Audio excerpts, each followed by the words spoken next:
इस वीडियो में हम लोग डिस्कस करने वाले हैं ऑड्रे लॉर्ड का लिखा हुआ poem a litany for survival को लेकर के।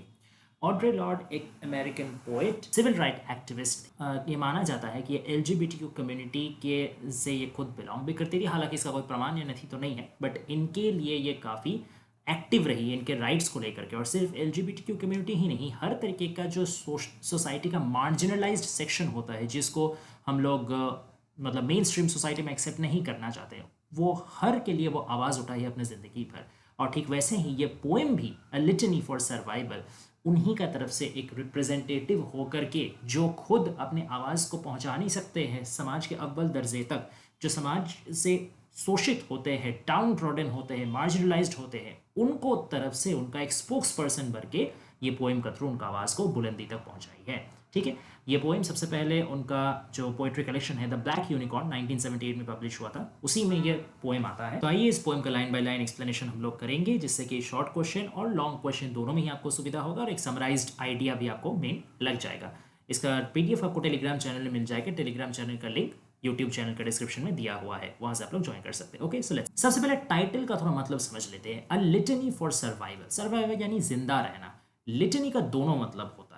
सबसे पहला जो ट्रेडिशनल मीनिंग है दैट इज कि चर्च में जो क्लर्जीमैन रहते हैं, यानी जो रिलीजियस पर्सन्स रहते हैं, जो प्रेयरिंग ऑफरिंग वगैरह करते हैं, वो कुछ सीरीज ऑफ पिटिशंस या सीरीज ऑफ प्रेयर्स कह सकते हैं, एक प्रोसेशन का दौरान या कोई भी कुछ ऑफरिंग्स के दौरान वो गाते हैं। ठीक है, उसको रिसाइट करते हैं, सीरीज ऑफ प्रेयर्स या पिटिशंस, उसको कहता है लिटनी। ठीक है, अब लिटनी का एक अर्थ निकल गया प्रेयर। लिटनी एक दूसरा अर्थ भी है, that is a series of unpleasant things. ठीक है, ऐसा कुछ अनडिजायरेबल अनप्लेजेंट थिंग वो जो सीरीज वाइज आता जाता है, जो रिपीटेडली आता जाता है। ठीक है, तो इस पूरा पोएम में आपको लिटनी का दोनों अर्थ ही दिखेगा। एक अर्थ से क्या कि जिनके लिए जिंदा बचना ही एक बड़ा चुनौती है, तो वो अपना जिंदगी बचाने के लिए, जिंदा रहने के लिए एक प्रेयर कर रहे हैं, एक पिटीशन कर रहे हैं, उस अर्थ एक हो गया। दूसरा अर्थ हो गया कि उनको अपनी जिंदगी बरकरार रखने के लिए कुछ अनप्लेजेंट चीजें करनी ही पड़ती है, चाहे उनको वो पसंद पड़े या ना पड़े, रिपीटेडली करना पड़ता है, रिपीटेडली जूझना पड़ता है जिंदगी के साथ। तो इस तरीके से भी आप लिटनी कह सकते हैं। ओके, तो आइए अब लाइन बाय लाइन एक्सप्लेनेशन पे चलते हैं। For those of us who live at the shoreline, standing upon the constant edges of decision, crucial and alone. तो हम लोग में से उनके लिए, दोज ऑफ अस, पहले ही देखिए, दोज ऑफ अस, हम लोग में, यानी जो पोएम की जो स्पीकर है वो जिस कम्युनिटी की से, जिस मार्जिनलाइज्ड सेक्शन का तरफ से वो आवाज़ उठा रही है, उनमें से एक का सदस्य वो खुद को भी मान रही है। ठीक है, तो हम मतलब वो मार्जिनलाइजेशन उन्होंने खुद भी एक्सपीरियंस किया हुआ है, और जो कि एक्चुअली ऑड्रे लॉर्ड ने किया भी हुआ है। उनको अमेरिकन सर्कल्स में, उनका कंटेम्प्रेरी टाइम में जो फेमिनिस्ट हुआ करते थे या जो भी एक्टिव क्रिटिक्स हुआ करते थे, वो उनको ब्लैक होने के लिए या फिर जो एलजीबीटीक्यू मेंबर का एक सदस्य होने के लिए कॉर्नर कर देते थे। ठीक है, उनका क्रिटिसिज्म को, उनका थॉट्स को नहीं अपनाया करते थे, तो उनको भी एक तरीके से ये मार्जिनलाइजेशन झेलना पड़ा। इस वजह से वो भली भांति जानती है कि इसका दर्द क्या होता है। तो for those of us who live at the shore line, तो जो शोर लाइन में रहते हैं ना, shore line in the sense जो ओशन और लैंड का जो मीटिंग पॉइंट है, जो कनेक्टिंग पॉइंट है, उसको हम लोग शोर लाइन बोलते हैं। अब इसको आप दोनों अर्थ से देख सकते हैं। एक आप नेचुरल अगर शोर लाइन समझे तो उस हिसाब से भी ये तब ये मार्जिनलाइज सेक्शन कौन हो जाएंगे, जो कोस्टल एरियाज में रहते हैं, जो समंदर के किनारे में रहते हैं। उनका जिंदगी वो मार्जिनलाइज्ड ऐसे ही है क्योंकि वो नेचुरली भी मार्जिनलाइज्ड है, क्योंकि नेचर उनके लिए हमेशा एक डिस्ट्रक्शन का मैसेज बैन करके लाता है। कोई भी टाइम में कोई भी साइक्लोन आता है, तूफान आता है, तो वो लोग का जिंदगी उजड़ जाता है। और फिनेंशियली, इकोनॉमिकली, सोशली भी वो लोग काफ़ी मार्जिनलाइज्ड रहते हैं। तो एक आप अगर लिटरल शोर लाइन माने तो भी उस हिसाब से मार्जिनलाइज्ड हो जाएगा, और अगर आप सोसाइटी का मेंटेलिटी का शोर लाइन माने, यानी जो सोसाइटी का नॉर्म्स के अनुसार, जो सोसाइटी का ट्रेडिशन के अनुसार कोई एक कैटेगरी में फिट नहीं बैठते, वो लोग भी शोर लाइन में रहते हैं। ठीक है, जैसे एलजीबीटीक्यू कम्युनिटी की ही अगर बात कर ले, तो हम लोग का जो सोसाइटी में एक्सेप्टेड जेंडर कैटेगरीज है, that is male and female, पुरुष और नारी, ये दोनों में से किसी में फिट बैठना पड़ेगा। ये दोनों में से फिट नहीं बैठे तो फिर क्या होगा, you will be on the shore line of social mentality, collective mentality. ठीक है, तो आप दोनों तरीके से ही समझ सकते हैं। Standing upon the constant edges of decision, तो हमेशा वो लोग क्या करते हैं ना कि डिसीजन के किनारे में खड़े रहते हैं। कैसे डिसीजन? क्रूशल, बहुत ही इंपॉर्टेंट डिसीजन। हमेशा वो लोग को डिसीजन के किनारे क्यों खड़ा रहना पड़ता है? क्योंकि वो लोग का जिंदगी आम आदमी जैसा नहीं है, चाहे वो नेचुरली मार्जिनलाइज्ड हो या मेंटली मार्जिनलाइज्ड हो या फिर ये सोशल नॉर्म्स में नहीं पढ़ने वाले के लिहाज से मार्जिनलाइज्ड हो। किसी भी तरीके का मार्जिनलाइज्ड कम्युनिटी को हमेशा एक नॉर्मल चॉइस नहीं मिलता है। वो लोग को बाय फोर्स कुछ चीज करना पड़ता है कि ये रास्ता अपनाएंगे तभी हम लोग सोसाइटी में टिके रह सकेंगे, अदरवाइज नहीं। तो that is very crucial, that is very unavoidable. And alone, वो लोग अकेले रहते, उन लोग का कोई साथी कोई हमदर्द नहीं रहता, क्योंकि वो लोग मार्जिनलाइज्ड है तो कभी भी मेन स्ट्रीम सोसाइटी उसको एक्सेप्ट नहीं करती। फॉर दोज ऑफ अस, अच्छा एक चीज ध्यान रखिए, ये फॉर दोज ऑफ अस, ये जो फ्रेज है ये बार बार आपको रिपीट होता हुआ दिखेगा। इसका अर्थ क्या है कि वो बार बार एक कम्युनिटी सेंस क्रिएट करने का कोशिश कर रही है। जो पोएट ऑड्रे लॉर्ड है वो समझाने की कोशिश कर रही है कि हम लोग जो मार्जिनलाइज्ड है उनको ग्रुप होने का बहुत ज्यादा नेसेसिटी है, कम्युनिटी एक बिल्ड करने का नेसेसिटी है, तभी जाकर के शायद कुछ फायदा हो, कुछ पॉजिटिविटी, कुछ हम लोग अपना आवाज पहुंचा सके। अकेले रहेंगे तो ऐसे भी मरना है वैसे भी मरना है, तो ग्रुप करने का दरकार बहुत ज्यादा है। For those of us who can not indulge the passing dreams of choice, हम लोग में से वो जो कभी भी पासिंग ड्रीम्स ऑफ चॉइस में इंडल्ज नहीं कर सकते। इंडल्ज यानी आपको एंजॉय करना, ठीक है। और पासिंग ड्रीम्स ऑफ चॉइस यानी नॉर्मल जो आदमी है उसके लिए उसके पास ढेर सारा सपना है, उसके पास ढेर सारा चॉइसेस है जो कि सपनों जैसा बहता हुआ जाता है। ये चॉइस नहीं तो वो चॉइस वो ले सकता है, दूसरा नहीं तो तीसरा ऑप्शन वो सिलेक्ट कर सकता है। इतना चॉइसेस उसके पास है और उसमें कोई भी चूज कर लेगा तो सोसाइटी उसको कुछ मतलब उल्टा सीधा बोलेगा नहीं या उसको कास्ट्रेट नहीं करेगा। लेकिन जहां आ गया आपका मार्जिनलाइज सेक्शन वालों का, तो उन लोग के पास ऑप्शन है ही नहीं। एग्जाम्पल से देखिए मैं आपको बताता हूँ, जैसे मान लीजिए जो फिजिकल शोरलाइन में ही है, कोस्टल एरिया में है, उसको जब भी मन करे वो जाकर के कोई शॉपिंग मॉल में घूम नहीं सकता, मार्केट में जा नहीं सकता, अच्छा स्कूल अच्छा हॉस्पिटल कॉलेज अटेंड नहीं कर सकता, ठीक है। So these are like dreams for him, है ना। अगर हम लोग मार्जिनलाइज्ड मतलब जैसे रेशियल मार्जिनलाइज्ड या फिर सेक्सुअल मार्जिनलाइज्ड का बात पकड़ ले, एलजीबीटीक्यू कम्युनिटी की बात कर ले या कोई भी ब्लैक कम्युनिटी की बात कर ले उस दौरान ऑड्रे लॉर्ड का दौरान, तो वो लोग के लिए भी नॉर्मल आदमी जैसा कोई भी चॉइस करना, जब मर्जी जहाँ चल गए, जब मर्जी जिसके साथ भी बात कर लिए, सब जगह से रिस्पेक्ट मिलना या सब जगह एक डिग्निटी मेंटेन करके बना हुआ रहना, ये ऑप्शन उन लोगों के पास था ही नहीं। तो ये वो लोग के लिए सपना था, जो एक आंखों के सामने सपना तैयार जाता है ना, तो वैसे ही सपना था। तो उस सपनों को वो लोग कभी एंजॉय नहीं कर सके। Who love in doorways, coming and going in the hours between dawns, जो प्यार करते हैं दरवाजे में, doorways, coming and going, आते जाते हुए, in the hours between dawns, तो रात से लेके जो सुबह भोर होने का बीच का जो चंद घंटे हैं, चंद लम्हे हैं, उस उन्हीं टाइम में जिनको प्यार करने का समय मिलता है। अब इसका फिर से आप दो अर्थ निकाल लीजिए। इसका मतलब ये है कि लव इनके जिंदगी में परमानेंट नहीं है, क्योंकि ये लोग मार्जिनलाइज सेक्शन है, तो प्यार भी इनकार कर देता है इनका पास आने से। एक जो सोशल एक्सेप्टेंस ऑफ लव होता है ये इन लोगों को नहीं मिलता, पहला बात। दूसरा मीनिंग, अगर आप सेक्सुअल मार्जिनलाइज्ड कम्युनिटी को पकड़े, जैसे एलजीबीटीक्यू कम्युनिटी हो गया, तो ये लोग अपना जो लव रिलेशनशिप होते हैं या अपना जो प्यार का एक एक्सप्रेसिवनेस करना, ये लोग पब्लिकली नहीं कर सकते हैं। ये लोग डरते हैं। कोई भी जैसे हेट्रोसेक्सुअल कपल हो गया, जैसे नॉर्मल मेल फीमेल कपल हो गया, वो लोग जैसे चाहे लव मेकिंग कर सकते हैं, ये पब्लिक में भी चाहे तो अपना प्यार का इजहार कर सकते हैं। बट जो एलजीबीटीक्यू कम्युनिटी है, दे कैन नॉट, उन लोग को डर लगा हुआ रहता है कि अगर वो लोग अपने असलियत को सामने लाए, अपने लव लाइफ को प्रकाश में लाए, तो ये उनका सोसाइटी में जिंदा रहने के लिए भी बहुत थ्रेटनिंग हो जाएगा। तो इसलिए उनको सीमित रखना पड़ता है। उनका फीलिंग्स सीमित नहीं है, लेकिन उन लोग को फीलिंग्स को दाबना पड़ता है, गला दाबना पड़ता है, और एक टाइम लिमिट में कैसे भी करके उनको करना वो पड़ता है, ठीक है। तो love is not love for them, है ना। Looking inward and outward at once, before and after, seeking a now that can breed futures. बहुत इंपॉर्टेंट लाइन है, ये ध्यान रखिएगा। इससे आपको एक्सप्लेनेशन आ सकता है, शॉर्ट क्वेश्चन आ सकता है ठीक है।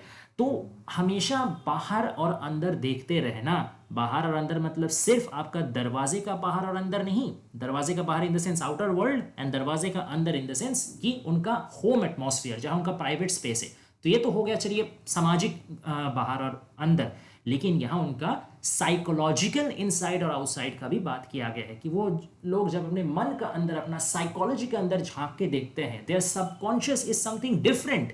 और हमेशा उनको जैसे ही वो लोग अपना सबकॉन्शियस में जाते हैं, अपने मन का अंदर का इच्छाओं का तरफ जाते हैं, उनको फिर से दोबारा बाहर आ जाना पड़ता है, क्योंकि उन लोगों को पता है जो सोसाइटी में वो लोग जीवित है, जो सोसाइटी में वो लोग रह रहे हैं, वहाँ उन लोग का मन का जो इच्छा है, जो वो लोग चाहते हैं करना, वो करना पॉसिबल है नहीं। तो कॉन्स्टेंटली एक वेवरिंग होता रहता है, इनवर्ड और आउटवर्ड के बीच में एक टसल चलते रहता है। At once before and after seeking a now, वो लोग हमेशा एक प्रेजेंट को ढूंढते हैं। सीकिंग ए नाउ यानी प्रेजेंट को ढूंढना, दैट कैन ब्रीड फ्यूचर्स, जो प्रेजेंट के बलबूते में वो अपने फ्यूचर जनरेशन को अच्छा कुछ दे सके, या अपना ही फ्यूचर को कुछ हद तक भी हो तो सिक्योर कर सके।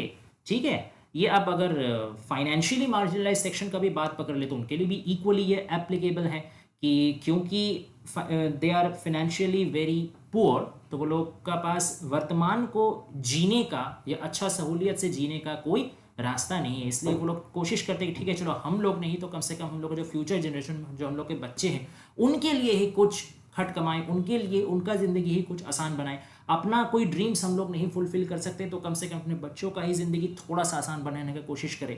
तो इस तरीके से आप समझ सकते हैं कि एक प्रेजेंट को एटलीस्ट कोई तरीके से वर्कआउट करके कुछ एक इंतजाम करना, ताकि फ्यूचर कम से कम थोड़ा सा आसान हो। Like bread in our children's mouth so their dreams will not reflect the death of ours. ठीक जैसे हम लोग के बच्चे के मुंह में एक टुकड़ा रोटी उठा के देना, ये रोटी यहाँ पे bread is here a symbol of sustenance. Bread यहाँ पे सिर्फ रोटी नहीं, सिर्फ फूड नहीं, एक सर्वाइवल का एक सिंबल है, जीवित रहने का, जिंदा रहने का, ये जो जिंदा रहने का संग्राम है उसमें विजय हासिल करने का एक सिंबल है ब्रेड, कि हम लोग का चिल्ड्रन का जिंदगी को सस्टेनेबल बनाया जाए, ताकि उनको सपनों में हम लोग का मुर्दा चेहरा ना दिखे। जैसे हम लोग को हमेशा हम लोग का सपने में कोई कार नहीं आता, फ्लैट नहीं आता, बाहर घूमना नहीं आता, क्या आता है सपने में कि कहीं हम लोग कल ही हम लोग का आखिरी दिन ना हो, आज ही हम लोग का आखिरी दिन ना हो, डेथ कोई भी टाइम हम लोग को आ सकता है, हम लोग का जिंदगी की कोई गारंटी नहीं है। तो यहाँ जिंदा रहना ही एक ड्रीम जैसा है। तो जैसे हम लोग का ड्रीम में हमेशा डेथ मंडराता रहता है, हम लोग का बच्चे का ड्रीम में कम से कम डेथ नहीं बन रहा है, हम लोग का बच्चे का ड्रीम में लाइफ बन रहा है। ये कम से कम कोशिश हम लोग करें, यही में हम लोग का खुशी है। फॉर दोज ऑफ अस, फिर से देखिए नेक्स्ट, फिर से वही रिफ्रेन आ गया। एक चीज जान के रखिए कि ऐसे ही कोई फ्रेज अगर बार बार थोड़ा अंतराल में बार बार रिपीट होता रहता है तो उसको हम लोग रिफ्रेन कहते हैं, रिफ्रेन और पैरेललिज्म भी कहते हैं। ठीक है, एक फिगर स्पीच भी हो गया। तो for those of us who are imprinted with fear, तो हम लोग में से वो जिनका मतलब क्या कहे कि जो जन्म से ही एक तरीके से फियर को लेते हुए आए हैं, फियर का जैसे प्रिंट, फियर का स्टैम्प पड़ गया है उन लोग का पूरा जिंदगी में, डर का मतलब एक तरीके से मोहर लग गया है। Like a faint line in the centre of our foreheads, हम लोग का जो फोरहेड है उसका सेंटर में जैसे आप लोग देखे होंगे कि जब कोई थोड़ा सा टेंशन में आ जाता है या थोड़ा सा फ्राउन करता है तो उसका फोरहेड का बीच में सेंटर में एक लाइन जैसे पड़ जाता है ना, शेकिंग जैसा। तो वैसे ही जैसे हम लोग अपना फोरहेड का सेंटर में ये फियर का स्टैंप लगा के आए हैं, डर का मोहर लगा के आए हैं, या फोरहेड को एक तरीके से आप फेट भी समझ सकते हैं। कोई बोलता है ना कि जैसे अपना माथे पे लिखा के आया है, तो दैट इज फेट। तो हम लोग अपने तकदीर में डर का छाप, डर का मोहर लगा के आए कि डर डर के ही हम लोग का जिंदगी कटेगा। Learning to be afraid with our mother's milk, यहाँ तक कि हम लोग अपने माँ का जो दूध पीते हैं, माँ का दूध किसका सिंबल है? लाइफ का सिंबल है, स्पॉन्टेनिटी का सिंबल है, ठीक है, न्यूट्रिशन का सिंबल है। तो वही चीज को देखिए कि इतना डरावना यहाँ पे बना दिया जा रहा है कि उसको, उससे आदमी भयभीत हो रहा। माँ का दूध से भले डरने का चीज है ये तो खुशी का चीज है, ये तो लाइफ सपोर्टिंग चीज है, लाइफ गिविंग चीज है। लेकिन यही सिर्फ माहौल का वजह से इसी सेम लाइफ गिविंग चीज, सेम न्यूट्रिशियस चीज को क्या कर दिया गया? एक डर का एजेंट बना दिया गया। क्यों माँ का दूध से हम लोग डरते हैं? क्योंकि वहाँ का दूध पी के जो ज़िंदगी हम लोग को मिलेगा, ज़िंदगी का जो होप हम लोग को मिलेगा, कहीं उसको हम लोग खो नहीं देंगे ना। ये ज़िंदगी का एक जो अच्छा ज़िंदगी काटने का ये जो होप है, ये होप भी हम लोग नहीं रह सकते कि कहीं ये होप रख लिए और फिर ज़िंदगी अगर कोई भी टाइम में चला गया तो फिर वो होप ब्रेक होने का, एक दिल टूटने का, आशा टूटने का जो दर्द रहता है वो हम लोग सहन नहीं कर सकेंगे। तो जिंदा रहने का नॉर्मल एक होप भी हम लोग के लिए कर्ज बन चुका है। फॉर बाय दिस वेपन, क्योंकि ये जो डर है, डर को एक तरीके से एक वेपन बना दिया गया है। और ये वेपन कौन बनाया है? The higher section of society, जो इस हम मार्जिनलाइज सेक्शन है उनको जो मार्जिनलाइज्ड बना के रखता है, उनको जो दबा के रखता है, उनको जो मेन स्ट्रीम में नहीं आने देना चाहता है, वो सोसाइटी का सेक्शन इस डर को एक अस्त्र की तरह यूज करता है। This illusion of some safety to be found, the heavy footed hope to silence us. ठीक है, इसी इल्यूशन के साथ, इल्यूशन यानी भ्रम, ठीक है, यही भ्रम के साथ कि कुछ शायद सेफ्टी हम लोग को मिले, कुछ सुरक्षा हम लोग को मिले, अगर हम लोग डर करके रहे, अगर हम लोग चुप करके रहे, सहम करके रहे, तो शायद हम लोग सेफ रहे, शायद हम लोग प्रोटेक्टेड रहे। यही वहम हम लोग के अंदर घुसा दिया गया है, यही डर को अस्त्र बना के हम लोग को और दबा के रखा जा रहा है। The heavy footed, heavy footed यानी यहाँ पे जो ऑप्रेसर है, यानी the higher section of the society है, the elite section of society है, जो हम लोगों को डोमिनेट करके रखता है, मार्जिनलाइज्ड करके रखता है, वो लोग यही आशा करते हैं कि यही हो, मतलब अस्त्र से हम लोग को चुप करा के रखेंगे, साइलेंस करा के रखेंगे। For all of us this instant and this Triumph, we were never meant to survive।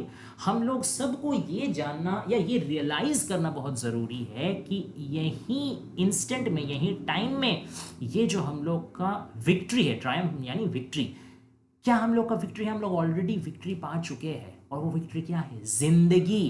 Because we were never meant to survive, हम लोग को जिंदा बचने का बात था ही नहीं। जितना हम लोग का साथ मार्जिनलाइजेशन हुआ है, चाहे आप नेचुरल मार्जिनलाइजेशन पकड़ लीजिए, फाइनेंशियल मार्जिनलाइजेशन समझ लीजिए, या फिर सोशल या सेक्सुअल कोई भी तरीके का मार्जिनलाइजेशन समझिए, जितना आज तक अत्याचार मेन कोर्स से हटा के रखना, हर सुविधा से हटा के रखना, और mental torture, mental pressure, insult, जो चीज़ हम लोग इतना साल से झेल रहे हैं, उसका बाद भी हम लोग अभी भी जिंदा है। यही क्या बहुत बड़ा बात नहीं है? इतना सब कुछ झेल के तो हम लोग को कभी मतलब जिंदगी से टाटा बाय बाय बोल देना चाहिए था, लेकिन अभी भी तो हम लोग जिंदा है। तो बस हम लोग जिंदा है, that it self is a Triumph, that it self is a victory. ये हम लोग को समझना चाहिए कि हम लोग के पास भी पावर है। We are not powerless, we are not weak, we are not helpless. And when the sun rises we are afraid. अब देखिए, अचानक से ये जो थोड़ा सा एक पॉजिटिव नोट लाया गया, नेक्स्ट स्टैंजा में ही उसको पॉजिटिव टोन को रिवर्ट कर दिया जा रहा है और फिर से नेगेटिविटी ला दिया जा रहा है। ये एक तरीके से ये चीज़ को रिफ्लेक्ट करता है कि मार्जिनलाइज जो सेक्शन है उसका ज़िंदगी में नेगेटिविटी को हटाना इम्पॉसिबल है। Negativity can not be avoided in their life. And when the sun rises, जब सूरज उगता है यानी दिन का शुरुआत होता है, we are afraid it might not remain. हम लोग डरे हुए रहते हैं कि शायद ये उगा हुआ सूरज रहेगा, तो मतलब सूरज जब तक उगा हुआ रहेगा तब तक हम लोग जीवित रहेंगे, तो इसको उगा हुआ देखते रहने के लिए। When the sun sets, we are afraid। जब सूरज सेट होता है, अस्त जाता है, तब भी हम लोग डर जाते हैं। क्यों? It might not rise in the morning। शायद अगला सुबह को ये उठे ही ना, यानी अगला सुबह तक इसको उठते हुए हम लोग देखे ही ना, उससे पहले ही हम लोग मर जाए। When our stomachs are full, we are afraid of indigestion। जब हम लोग का पेट भरती रहता है, जब हम लोग के पास भूख नहीं रहता, भूख मिट जाता है, तो हम लोग डर जाते हैं कि कहीं इंडाइजेशन ना हो जाए, क्योंकि पेट भर्ती रहने का आदत तो है नहीं। बाई चांस गलती से एक दिन अगर पेट भर्ती हो जाए तो इंडाइजेशन हो जाएगा, इस डर से हम लोग रहते हैं। When our stomachs are empty, we are afraid we may never eat again। और जब हम लोग का पेट खाली रहता है तब हम लोग को ये डर लगा हुआ रहता है कि ये खाली पेट कभी भरेगा, तो ऐसे खाली पेट में ही जिंदगी गुजार देना है। When we are loved, we are afraid love will vanish। जब हम लोग को प्यार मिलता है, कोई हम लोग को इज्जत सम्मान प्यार देता है, तब हम लोग डरे हुए रहते हैं कि कहीं ये प्यार चला नहीं जाएगा ना एक दिन। When we are alone, we are afraid love will never return। और जब हम लोग अकेले होते हैं, कोई प्यार करने वाला, सुनने वाला, सहारा देने वाला नहीं होता है, तब हम लोग ये डरते हैं कि कहीं ये एक चंद दिन के लिए भी जो प्यार मिला था, इज्जत मिला था, वो शायद कभी लौट के नहीं आएगा, हम लोग हमेशा अकेले ही रह जाएंगे, है ना। And when we speak, we are afraid our words will not be heard. और जब हम लोग बोलते हैं कुछ तो हम लोग डरते हैं कि शायद हम लोग का बोला हुआ चीज़ हम लोग जो बोल रहे हैं उसको सुना कोई नहीं, उसको सुनेगा, उसको सुनाई नहीं दिया जाएगा। नॉर वेलकम, कोई उसको वेलकम भी नहीं करेगा। But when we are silent we are still afraid. लेकिन जब हम लोग चुप रहते हैं, कुछ नहीं बोलते, तब भी हम लोग अफ्रेड रहते हैं, तब भी हम लोग डरे हुए रहते हैं। क्यों? क्योंकि अगर हम लोग चुप रहे तो हम लोग का आवाज़, हम लोग का डिमांड, हम लोग का विशेष कौन रिप्रेजेंट करेगा? तो अल्टीमेटली ये पूरा स्टैंजा से एक ही चीज़ निकलता है कि परिस्थिति कुछ भी हो, पेट खाली हो या पेट भरा हो, दिन का शुरुआत हो या दिन का अंत हो, प्यार रहे चाहे प्यार ना रहे, बोलो चाहे नहीं बोलो, अल्टीमेटली हम लोग का जिंदगी डर से ही गुजरता है। तो जब डर को हम लोग अपना जिंदगी से हटा नहीं सकते, है ना, जब चुप रहने में भी हम लोग को डर लगेगा और बोलने से भी डर लगेगा, तो बेहतर है कि बोल करके डरा जाए, है ना। जब डर को हम लोग नहीं हटा सकते तो बेहतर है कि कुछ करें हम लोग और फिर डरें, rather than doing nothing and still die. तो ऐसा हो गया कि जिंदगी में तो मरना तो है ही, तो उससे अच्छा है कि जिंदगी में कुछ करने का प्रयास करते करते मरे, रादर देन कि खाते सोते मर गए, कुछ करे भी नहीं, है ना। So it is better to speak remembering we were never meant to survive. तो ये बेहतर है कि बोला जाए, मुंह खोला जाए, चुपचाप समाज का मार नहीं सहा जाए। रिमेंबरिंग, ये याद रहते हुए, ये याद करते हुए, we were never meant to survive. जब भी आपको लगे कि मेरा जो है साहस कम पड़ रहा है, ठीक है, ये चीज़ याद रखना कि हम लोग आज तक जो जिंदा है, हम लोग का जिंदा रहने का बात ही नहीं था, इतना टॉर्चर हम लोग सहे हैं हर तरफ से, उसके बाद भी हम लोग आज तक जिंदा है, चाहे जो हालात में हो, लेकिन जिंदा है, सांस ले रहे हैं, यही हम लोग का विक्ट्री है। तो इतना पावर अगर हम लोग के अंदर है कि हम लोग अभी तक जिंदा रह पा रहे हैं, तो यही साहस में बेस करके हम लोग को बोलना भी चाहिए। क्या होगा ज़्यादा से ज़्यादा? डरेंगे, वो तो ऐसे भी डरना है। तो बेहतर है कि हटाओ डर और बोलो, raise your voice, express yourself. ठीक है, तो ये था पूरा पोएम। आशा करते हैं आपको पसंद आया होगा। अगर एक्सप्लेनेशन अच्छा लगे तो प्लीज़ चैनल को लाइक और सब्सक्राइब कर दीजिएगा और नोटिफिकेशन बेल टर्न ऑन करके रख दीजिएगा, ताकि जो भी ये वीडियो अपलोड हो सबसे पहले आप तक खबर पहुंचे। और पोएट्री, प्रोज, पोएम, ड्रामा, ऐसे कोई भी चीज़ में आपको डाउट रहे या हेल्प चाहिए हो तो प्लीज़ कमेंट डाउन कीजिए, उस पर जल्द से जल्दी हम लोग वीडियो बना के लाएंगे। Thanks for watching guys, please stay tuned.